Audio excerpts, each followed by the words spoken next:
This episode is brought to you by oneof10.com. Welcome back to Making It. Today we're going to discuss some channels that have caught our attention because they're doing something a little bit different on YouTube.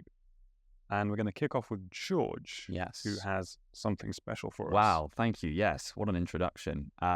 Yes, this week I wanted to mention a video which just brought me a great deal of joy when I saw it, and was also doing something that I don't think we really see that much on YouTube. There are a few kind of lessons that I think people can take from this, but this is a recent, at time of recording, video from the coffee maestro James Hoffmann, often styled my dad, though he isn't. And he recently made a video where it was like a one take. It was a one-er where they hired out some big studio in London, and he basically does this like 7-minute spiel about coffee, and it's called "What Does a Great Cup of Coffee Taste Like?" So it's very, very simple.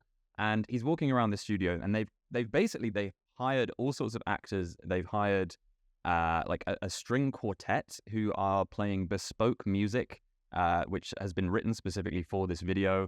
They've got dancers, they've got incredible lighting effects, and throughout this 7-minute video, basically, they create all these different kind of genres of video within one video, and all the while, it's just a man talking about what coffee tastes like. And the reason, I mean, there were a few reasons that this video was kind of really interesting, but I think the primary one is just that it's just so unusual to see something like this, and it felt like we're in this kind of era, well, not this era, in fact, let's not talk about YouTube eras, that's kind of an annoying topic, but there's this general thing of like, is retention hacking good? Is scripting useful for trying to retention hack? How can we get people to watch longer? Blah, blah, blah. And this video very, very self-consciously doesn't care about any of that. And it feels like he's making this video because it's something he genuinely is passionate about making and has probably wanted to make for a really long time. It's fully scripted, it's scripted down to the word, but not for the reason of trying to hook people and keep people's attention the whole time. It's purely because it's such a massive logistical operation, and the kind of the end result is just something that is really, really nice to watch. I'm curious, have you guys seen this video, and what were your thoughts on it? Yeah, I ruined my experience of watching it by clicking on the behind the scenes, how we made this video before watching the actual video. Sure. Which I have to say, I almost found the behind the scenes more interesting than the main video, because us being behind the scenes people, I'm kind of more interested in how they pulled it all off and how they approached it as a technical challenge. And watching the video, I get the impression, I might be wrong, but I get the impression that was the point of the video as well, that it seemed like a cool thing to do like a one-er take. I mean, in fact, in cinema, some people are like, say, oh yeah, that's a cool thing. Some people are like, oh, it's a flashy technique. But yeah, I also like the approach of just, I'm going to do this thing because it's cool and it will be amazing if we can pull this off, rather than this is definitely optimized for the audience. Because let's face it, it would have been a more effective video if they had done some kind of tricks so that, someone moves across the camera and then they can cut at that point and they use the best take from before and the best take after. But no, I thought it was cool. I liked it because I watched the how they made it first. When I was watching the thing itself, the only thing that caught my eye was like, oh, did he make a mistake there? Did he trip slightly? Were the dances perfectly choreographed? Yeah, I think there's like that like craft appreciation that comes, well, really from a cup of coffee. It often tastes better if you are aware of the process that's gone into making it. And I think weirdly for me, watching it first, then watching the behind the scenes, then watching it again, gave me that additional appreciation for it. But then equally, there's that other side of it where you're now thinking, is he going to make a mistake? And it's almost quite a stressful watch when you realize that he just beforehand is like, yeah, I'm kind of nervous and this is quite a stressful day. And it's been like all these hours of preparation.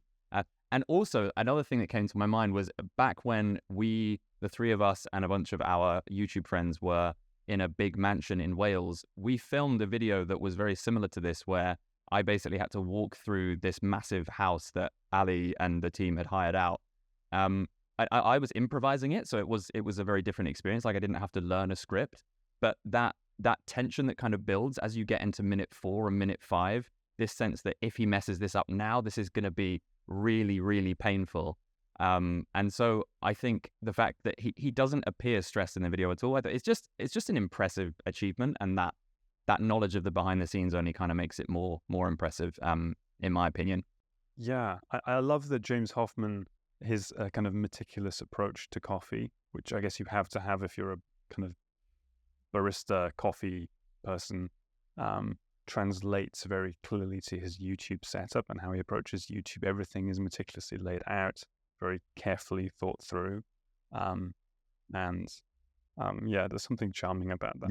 In terms of like things that we can take from this, I think we've covered this idea of making content because it's something that you really, really love, and maybe doing it in a style that people wouldn't be expecting just because it will be a fun challenge and you're creating a kind of a piece of art by the end of it, and it's not something that is designed for YouTube. It's just the type of video that you want to make. I think there's a lot to be said for that. But a couple of other things that kind of came up, which are maybe more generally applicable, was this idea of surprising and delighting the audience very early on in the video. So what this video does is, clicking on it, when I clicked on it, I didn't realize it was going to be a one-take thing. And so when he moves from the first location in the studio to the second, this happens maybe 15 or 20 seconds in, you suddenly become aware of like what this video is going to be. And that surprise and that joy is something that, like, I think the dopamine just starts firing when you experience something like that early in the video. And you start to think, oh, wow, okay, this is really something special, and this is going to be interesting, and he's doing something different. So that early delight is one thing. So that will be the second thing that I took from this. But the third, and this is something that I think James does really, really well across the board, is particularly if you're an educator or an edutainer, answering the really, really basic questions that people in your niche have well, like very, very well, to a very high standard, is sometimes a really winning formula. And James is really good at this. So this video, as we said, is called "What Does a Great Cup of Coffee Taste Like?" It's kind of a question that you maybe wouldn't realize you would have had, but actually, coffee is so ubiquitous, and it's one of those things that you wonder, like, am I drinking good coffee? Am I not? How would I know? So that's really cool. But then he has loads of videos like this where he's got something called literally Decaf Explained. And I'm like, oh yeah, I've always wondered what actually is decaf? How do they do that? They've got the secret of Nespresso pods. What is in those things? Everyone has them, but like, is it coffee? Is it not? And then another one, is coffee good for you? Like, I think he is really good at nailing these super, super basic questions, but doing them really meticulously and well. So if you're an educator, I think that's something you almost don't need to overthink what you're doing on YouTube. You don't necessarily need to come up with a ridiculous concept every time. It might just be answering the basics really, really well. So that's what I took from this video. I think it's really good fun. If you haven't seen it, go and watch it. So the way that we find strong video ideas for the channels that we're working with is by taking inspiration from what's already working. That's why 1of10.com has completely changed how we develop ideas for YouTube. Just search for any channel, idea, or niche that you're interested in, and 1of10 will scour YouTube to show you which videos in those areas are massively outperforming the rest. You can use filters to see which videos are trending right now, and then bookmark videos to see them all collected in a single place. You can even track specific channels to see what's working for them over time. So whether you're a beginner who's just looking for inspiration, or as an experienced YouTuber trying to find the biggest viral trends, 1of10 is a game changer for YouTube ideation. and you can get 20% off your subscription using the code MAKINGIT. Jamie, any thoughts before we move on to yours? Well, I did have some thoughts, but I didn't really want to go down the path as well, as George pointed out, of like YouTube errors. But I feel like we sort of have to talk about it a little bit, because when I watched this, I was like, "Oh, this feels, fresh and original." For all of the reasons that you mentioned, George, around this being something that you don't really see that much anymore. But if you think back to like 10 to 15 years ago, this type of video was on YouTube quite often. People trying out and making things that they wanted to see, like comedy sketches, funny videos, musicals, songs that they've made up, things like epic rap battles of history as an example. Like, you don't really see something fresh and original like that nowadays that just sort of takes over the platform and everyone's looking forward to it. I think that's a bit of a shame. I don't know why that is. I don't know if it's just that as a society we've kind of been, oh, I'm not interested in these kind of things anymore, or if it's just that everyone has sort of gone down this awful optimizing path. But I always think back to the old YouTube when its slogan was broadcast yourself. It was very much like just show who you are, be unique. I do feel like the company, in a way, has lost that a little bit. I do think that the platform's so big now that you can't really have errors. You can't really have like this is the new thing that's working on YouTube because it's so broad. There's so many people creating. But I do miss that a little bit because I do think that we had a bit more of a community on YouTube. Even things like YouTube Rewind at the end of the year, it was always really nice to look back on like the popular YouTubers that were huge at the time. And now you don't really have that. But I think James is like good to like step out and do something that he wanted to do, regardless of how it would perform. I think Chris Williamson did a really good job of that recently by hiring like the cinema screens that they use for like Disney's Right. The Mandalorian for a podcast episode. And the behind the scenes for that video is actually really interesting to watch as well. So I'm liking that a lot of these big YouTubers are starting to experiment again.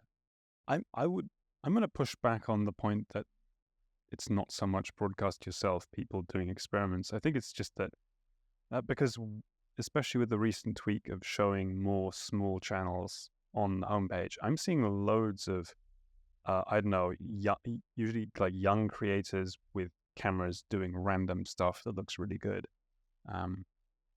Maybe it's just that people have figured out how to overrun the platform and get really viral, and that stuff is squeezing out other videos on the. I don't know. Yeah, I'm not so sure. I'm I think undecided that on that the point. best stuff floats to the top. What is defined as the best, I think now for a lot of people is not being original. I think that's why we see a lot of the same stuff repeated quite often, and that other social media platforms have sort of taken a bite of the cake.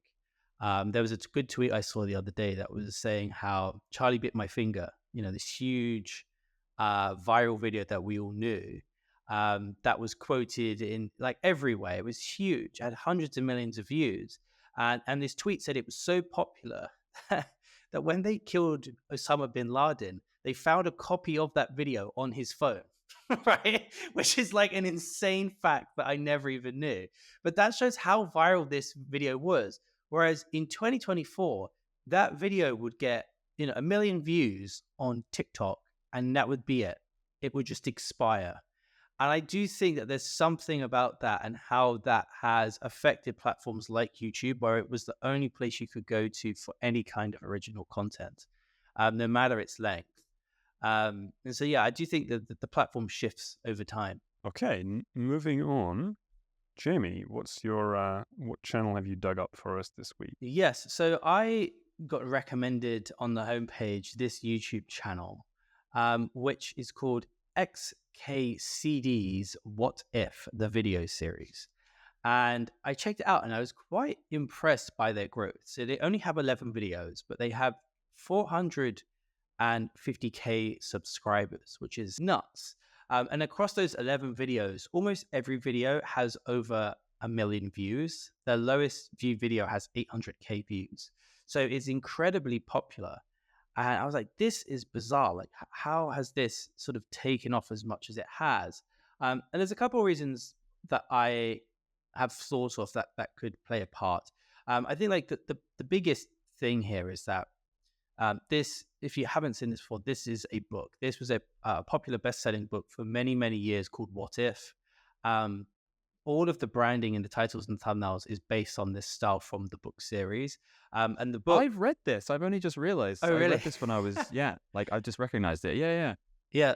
And like there's a whole online comic series, xkcd. I'm as well. sure. Yeah, I think it's just one of those things where everyone has sort of stumbled across something from these at some point. And I know like with the book, I read it many times, and it's just, for anyone who hasn't seen the book or the comic, they just answer popular questions, or they will pose a question of what if this happened. that's most likely never going to happen, and then answer it. And I think because it had been such a popular best-selling book for so long, they've just decided, why don't we make video versions of this? I if I look at this from like a bit more of a granular level of like the titles, the thumbnails, the ideas, the actual content, I think they pose very intriguing titles. So to read out some of them for the audio listeners, what if you swam in a nuclear storage pool? What if everyone jumped at once? If all humans died, when would the last light go out? And just like there's so many like really interesting questions here, which, as we all know, curiosity is like a really big thing on YouTube. But I think that combined with the basic thumbnail graphic style, which we've sort of talked about in the past in a previous episode with Easy Actually, and how that like almost friendliness, open-endedness of this looks creative because it's a hand-drawn animation, paired with an interesting title like that, does quite well. And when I watched a few of these videos, it gave me flashbacks to Vsauce, which I'm not sure if either of you watched Vsauce back in the day, but it was all these kind of questions where Michael would break this down. And I think Vsauce did a very good job of making videos that would be interesting to like a 10-year-old, but also like a 65-year-old. Like they did a very good job of sort of appealing to everyone, a bit similar to like Mythbusters would, back in the day on Discovery Channel, of having an interesting question and then just testing it. And I think this channel is doing that really well, because I think this animation style paired with people's expectations from the book and the comic, and these questions appeal to a huge age range, and that's what's allowing them to get these huge amounts of views. This is reminding me of this book series that I read as a kid. The journal New Scientist had this fun column where people could send in random questions, like, why don't penguins' feet freeze? And they would get like a scientific answer. So each week you'd have the answer to last week's question from multiple scientists. So one of the coolest examples I remember was like, if something can't reverse speed instantly, so it reverse direction instantly, does a little fly flying into a train stop the train for even like a micromillisecond? And the answer was, well, actually, it does stop part of the train. It bends like a little tiny piece of the metal a little bit, and then the metal bounces back. Anyway, yeah. Wow. It's just such a cool concept, isn't it? Asking wacky questions and then answering them in a way that the audience knows is going to be fun. And I think that's kind of the key, is like that knowledge that they're going to go to the extreme and they're going to answer it in absolute detail. And I think that's why you kind of get, because one thing that struck me landing on this channel is that the videos are really, really short at a time when the received wisdom is make your videos longer because you'll generate longer session times. But this kind of harks back to, at least as Hayden Hillier-Smith explains it, like the reason they used to make Logan Paul videos so short was that you'd be left just wanting more. And even though that, because 3-4 minutes wouldn't feel like enough. And I feel like this type of video, even though the topics are all slightly different, they all appeal to that same type of brain of viewer who are just interested in learning about anything taken to its extreme with really precise scientific detail. So I think it's nice when you see examples of things that do buck the trend and then show that, like, hey, you don't have to make like hour-long videos or 3-hour-long videos about everything you've learned in business. You can make a 5 or 4-minute video about something really interesting and wacky, and do just as well. I think this is a good example of a video should only be as long as it needs to be.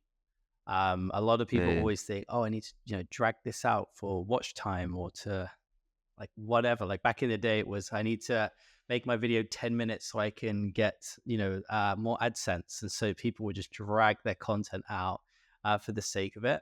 I think a lot of these questions are probably like 2 pages in a book, or a comic strip. Yeah. And so if you can explain it in 3 or 4 minutes, why make this 15? You're going to get people bored and clicking off, right? So I think it's definitely in their best interest to kind of keep these short and snappy. Plus, I imagine it's probably very expensive for them to hire animators to do, super long videos.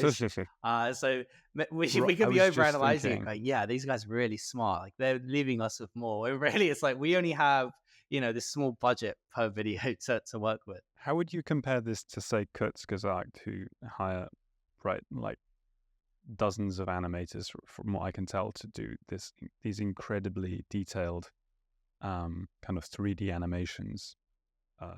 What would you say to a big channel who is like, we're paying so much for all this animation, but these guys are getting millions of views with stick figures? It's a good question. I suppose what is the difference in terms of what Kurzgesagt aren't they do stuff that is actually happening, right? It's not about what ifs. They also do things like so they don't do things that would never happen, but they would do a video like, what would happen if you dropped like 1,000 megaton nuclear bomb on a city? They do things like that. So there is definitely crossover. I think it's just one of those things where you don't have to have an answer in a way. It's not like this one thing applies to Thank God. every animation channel out there. I think there's always, it's like you'll have the vlogger who's like a Casey Neistat who puts in tons of effort into the angles, the music, the storytelling, and then you've got someone like Emma Chamberlain who just records a vlog in her car and gets just as many, if not more views.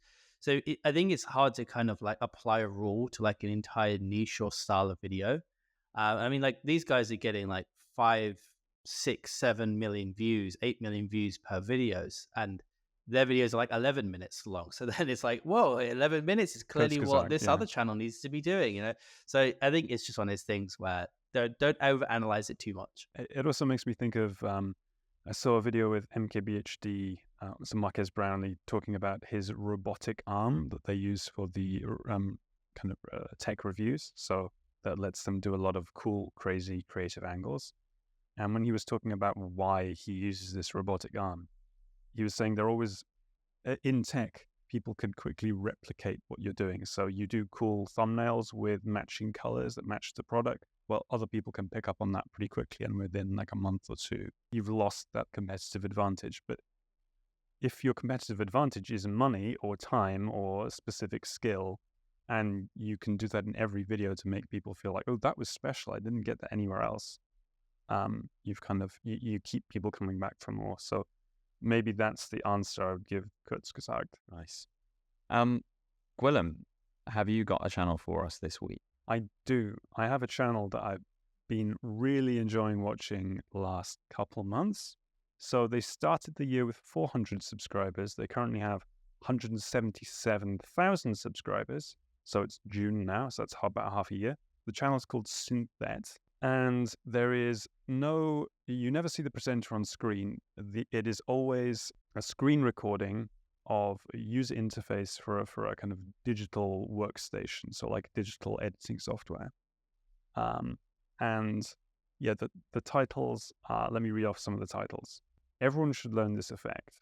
Let me see. The melody trick to make it catchy. How to actually reverse reverb.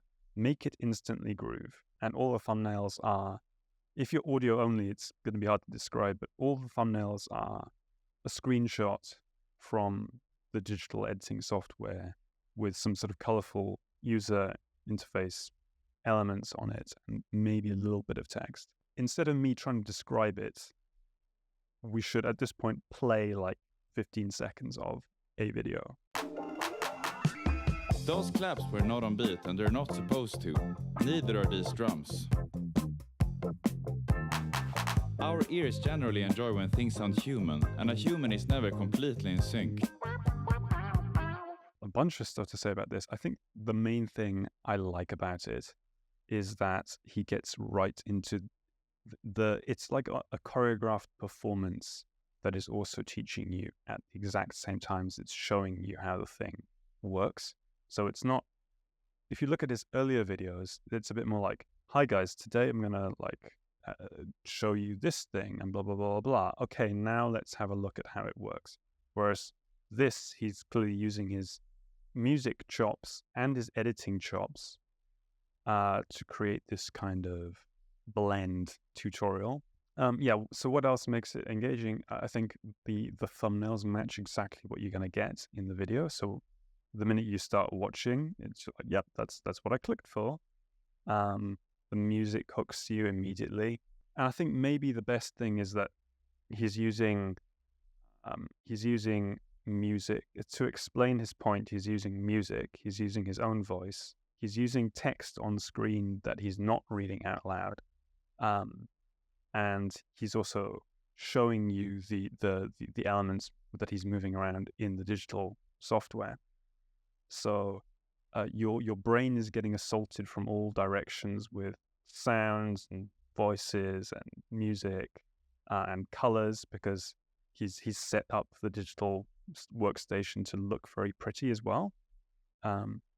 And yeah, if you look at it, this applies to, I think, other types of channels. So if you look at, say, Johnny Harris, he's going to be in his studio talking to you, but he's also going to be showing you a map on screen that's animated, and he's going to be pulling up, like in the Vox style, newspapers that have highlights in them, and he's going to be playing sound bites from people on the ground talking about whatever is going on in Colombia or Afghanistan or whatever it is he's talking about.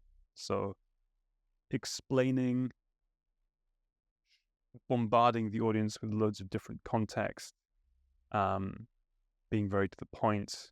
Yeah, it just seems a good combination. I agree. I found it. Well, actually, maybe it's just because I'm on the track from earlier. But there, like, a couple of similar elements from what we discussed with James came to mind, where it's there's an instant feeling of surprise when you land on the video.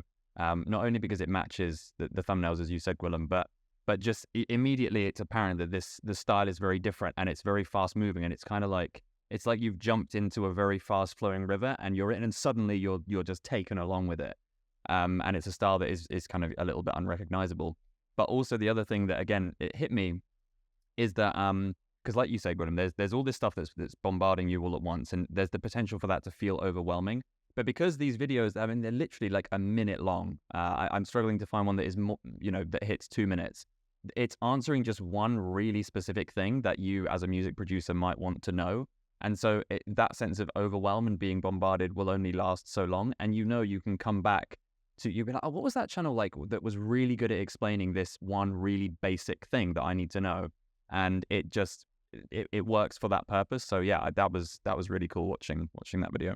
Yeah, I really like that he's using his craft to kind of explain the craft, because a standard advice was, if someone's like, I'm a music producer, I want to explain, then a very traditional route they could go down would be, you set up the A-roll camera in their studio and they're talking to the camera and like, hi guys, welcome back to the channel. I'm a music producer and today I'm going to talk you through all my blah, blah, blah.